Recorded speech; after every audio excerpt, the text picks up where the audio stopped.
We're in the Pearson home, and it's, as best we can tell, the oldest building in Stanwood. Well, one of the oldest. It was built in 1890. Yeah, And old. yeah. And one of the ones that withstood a fire that we had in downtown. Many 13 buildings burned down between here and the river, but this one was not one of 1892. them. Yeah.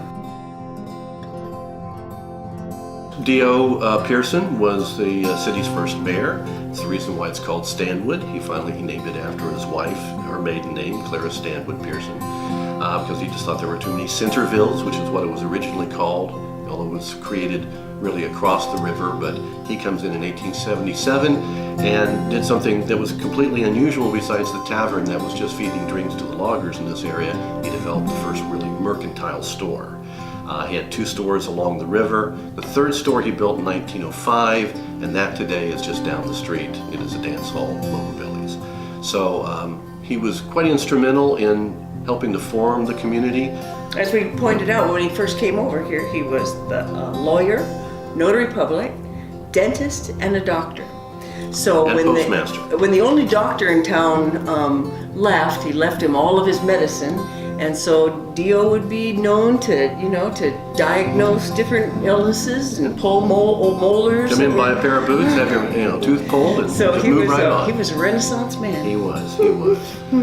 Interesting guy. The family was from Lowell, Massachusetts, so the house actually has kind of a faux widow's walk on top. It's not really what they, the useful one that they have in the East, but he wanted to be reminiscent of that New England type of lifestyle, so that's why he put that up there.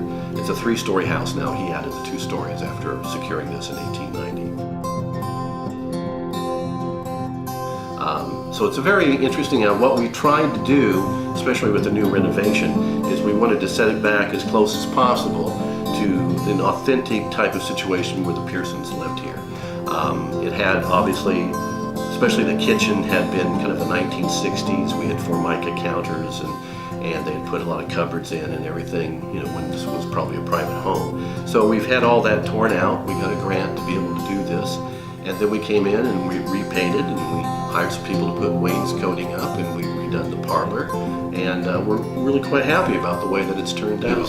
At least when he was older, he would have kept the books down here next to his master bedroom so he could easily access them. So this is, to me, one of the most original situations in the entire house. This has really not been touched since this was put together.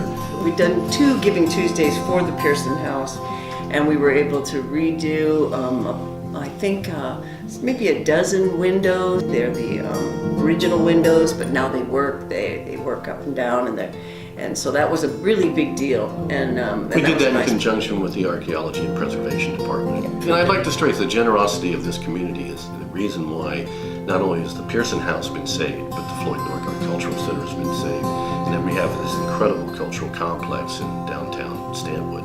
And for a city this size, it is really miraculous that they have this much going on in terms of preserving their history. It's quite gratifying.